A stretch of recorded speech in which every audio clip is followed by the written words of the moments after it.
Amerika Serikat memberi peringatan pada kelompok Houthi Yaman bahwa serangan mereka dapat memperburuk situasi. Hal itu disampaikan oleh Menteri Pertahanan Amerika Serikat Pete Hegseth dalam konferensi pers seusai bertemu Perdana Menteri Israel beberapa waktu lalu. Pernyataan itu kemudian ditambah dengan serangan terbaru yang diluncurkan Houthi pada Senin 7 April 2025. Diketahui militan Yaman itu mengerahkan drone Yava untuk menyasar target militer Israel di Tel Aviv. Selain itu, serangan juga dilancarkan ke arah kapal perang Amerika Serikat di Laut Merah. Dikutip dari Tribun News, serangan yang dilesatkan Houthi itu menarget situs militer di wilayah Jaffa, pinggiran Tel Aviv. Drone Jaffa yang digunakan Houthi itu digadang merupakan hasil modifikasi dari pesawat nirawak milik Iran, yang mana drone tersebut memiliki jangkauan jelajah yang jauh. Selain itu, drone ini mampu menjalankan misi ganda, yakni pengintaian dan penyerangan. Selain menggempur Tel Aviv, Houthi juga melayangkan serangan terhadap 2 kapal perusak Amerika Serikat di Laut Merah. Serangan ini dinyatakan sebagai balasan atas agresi udara Amerika terhadap Yaman. Utusan khusus Amerika Serikat untuk kawasan Timur Tengah, Morgan Ortagus, melakukan kunjungan penting ke Lebanon, bertemu dengan sejumlah pejabat tinggi negara. Ia diketahui bertemu dengan Presiden Joseph Aoun, Perdana Menteri dan Ketua Parlemen. Tujuan kunjungan yang dilakukan pada 6 April 2025 itu untuk menyampaikan peringatan pada pemerintah Lebanon. Dikutip dari Tribun News, Amerika Serikat mendesak pemerintah Lebanon untuk segera melucuti senjata Hizbullah. Ortagus memperingatkan bahwa kegagalan untuk melakukannya dapat memicu eskalasi konflik dengan Israel. Ia kemudian menekankan bahwa pelucutan senjata Hizbullah itu telah menjadi agenda utama Amerika Serikat dalam pembicaraan dengan pemerintah Lebanon. Lebih lanjut, Ortagus menegaskan bahwa bukan Hizbullah saja yang harus dilucuti, melainkan semua milisi lainnya yang ada di Lebanon. Meski tak memberikan tanggal pasti, Ortagus menekankan bahwa pelucutan senjata harus dilakukan secepat mungkin.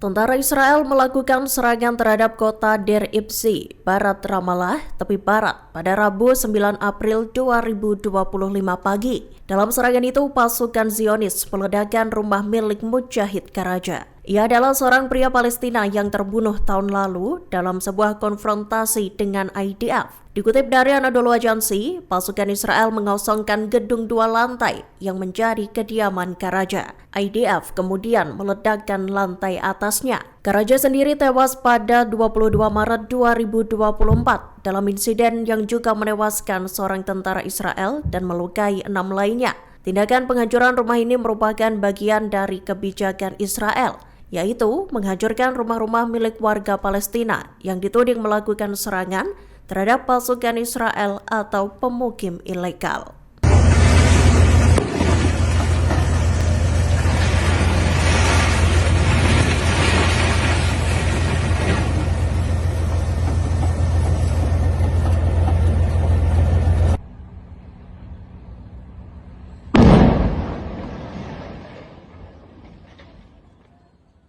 Militer Amerika Serikat mengklaim telah melakukan penyerangan terhadap lebih dari 100 target milik Houthi Yaman. Jumlah tersebut terhitung sejak kampanye pengebomannya dimulai pada Maret 2025. Dikutip dari Al Arabiya, hal itu sesuai dengan pernyataan seorang pejabat pertahanan Amerika Serikat pada Selasa 8 April 2025. Ia menyatakan bahwa serangan itu menargetkan fasilitas komando, produksi senjata, dan lokasi penyimpanan senjata canggih Houthi.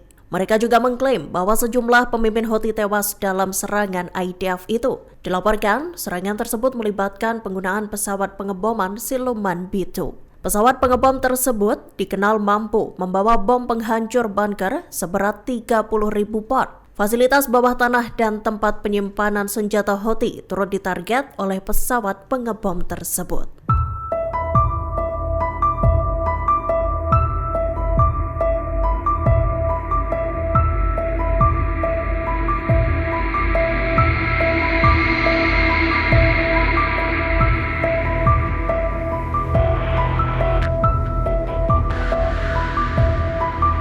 Ribuan warga Mesir memadati jalanan menuju kota Arish di timur laut dekat perbatasan Rafah, Gaza Selatan. Mereka ramai berkumpul untuk melakukan aksi demo guna menunjukkan dukungan bagi warga Palestina. Pada Selasa 8 April 2025, para penduduk Mesir menyerukan penolakan terhadap pemindahan paksa warga Gaza. Mereka pun mengecam upaya Israel yang ingin menduduki dan mencaplok wilayah kantung Palestina tersebut.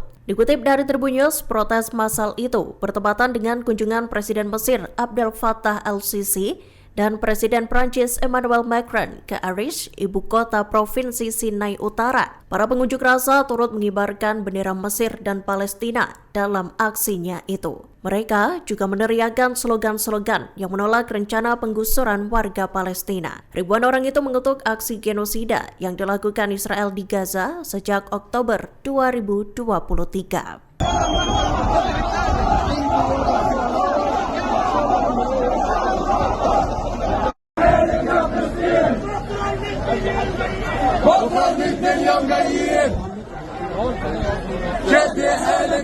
Iran menyatakan kesiapannya untuk melanjutkan perundingan soal nuklir dengan Amerika Serikat. Perundingan itu dijadwalkan akan dimulai pada Sabtu 12 April 2025.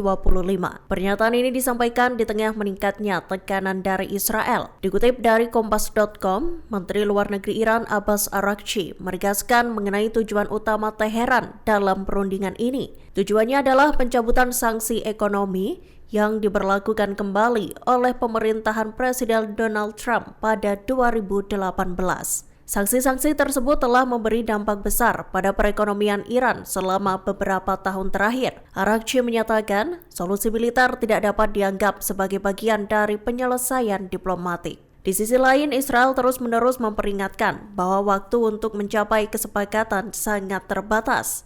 Negara tersebut mengindikasikan jika negosiasi gagal, kemungkinan aksi militer akan meningkat sebagai cara untuk menghalangi ambisi nuklir Iran.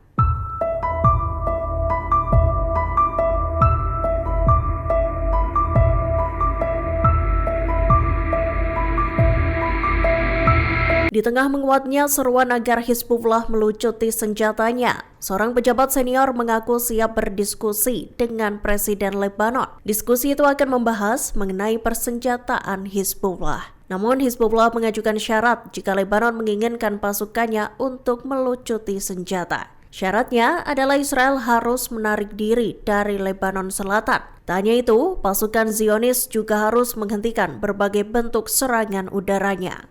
Dikutip dari Kompas.com, Hizbullah disebut bersedia membahas soal persenjataannya dalam kerangka strategi pertahanan nasional. Namun hal ini tergantung pada penarikan pasukan Israel dari 5 titik strategis di Lebanon Selatan. Diketahui diskusi terkait pelucutan senjata ini kian menguat sejak keseimbangan kekuasaan berubah akibat perang dengan Israel. Ditambah tergulingnya kepemimpinan mantan Presiden Suriah Bashar al-Assad.